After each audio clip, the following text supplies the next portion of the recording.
Welcome to my channel, Ed Paget here, and today I'm going to be showing you a simple stretch for a reverse C-type scoliosis. We could also call that a dextroscoliosis. Now, C-type scoliosis will have the apex on the right-hand side here. So this is my right-hand side. The spine will come down, go out towards the right, and then come back. Now, the apex could be up here in the thorax, or it could be down here in the lumbars. It doesn't matter for this particular exercise. We're going to adjust what we need to adjust for where the apex is. This will also be accompanied by a rotation. Sometimes you have a rib hump or a thickening into your lower back. It's a very simple stretch, and all we need is two pieces of equipment. The first thing we're going to do is position our pelvis in what we call a 90-90. Now I'm going to take a piece of foam that I have here to put underneath my sit bone on that right hand side. This pushes my right hip up, and you can see my waistline now is essentially up on this right hand side. You can use a pillow, foam roller, something like that. It doesn't really matter too much what you use. It's just to give a little bit of support to this side. We're in this 90-90 position, which means I have a 90-degree angle at my front leg and a 90-degree angle at my back leg in the knee joint. Now from here, I want to think about using a band. Now we can use this exact band here, and I'll put a link to these bands in the description below. But you can use any type of band, a TheraBand or even a simple tubular tube workout band. You're going to take the band and you're going to put it around your middle. Now from here, I'm going to lie down and put a little bit of pressure into the end of the band. I want to anchor it onto the mat. And with that anchoring, when that's anchored, I'm actually going to push myself back up. And now I have tension on this band, and it's pulling on the apex of my curve. So the apex is now being pushed towards the midline.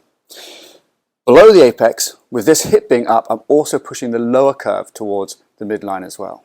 So these two things are set. These are prepositions, we can call them, even though this is an active translation. They're prepositioned, but now we're going to use the top-down movements to create a change from the top down. I'm going to take my hand up to the right here.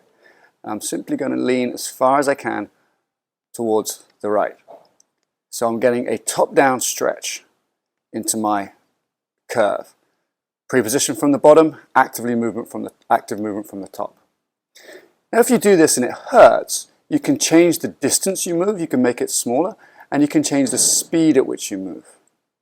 We can also change the reps, the number of reps you do. So there's three things you can easily change if there's any pain associated with this. One of my favorite things to do in this position as well is to breathe, to try and inflate this left side of the body as much as possible. So you breathe in and breathe out. And that breathing starts to use the sort of a hydraulic effect from inside to change the angle of the spine. Now, scoliosis management isn't all about increasing mobility. You might already be very mobile and not need more mobility in your spine. You might actually need strength, or you may find that when you need to, you can get into the right positions, but you just can't hold it, so therefore you need endurance. And this is just one exercise that mainly focuses on mobility, but the other two, strength and endurance, are equally as important. And when you put them together in a program, for example, my scoliosis correction protocol program, it's a very powerful combination to have mobility, strength, and endurance all layered on each other to create a change in your spine. Now, if you like this video, what I'd like you to do is click subscribe underneath here, and then you won't miss any of my future videos on scoliosis, back pain, or lifestyle medicine. Also, if you want more information about what I do, you can click the links below to my website, edpaget.com, or you can follow me on Instagram, ed.paget.com. So hopefully I'll see you in one of my channels, and maybe you come join my scoliosis correction protocol course and you can work more closely with me one day.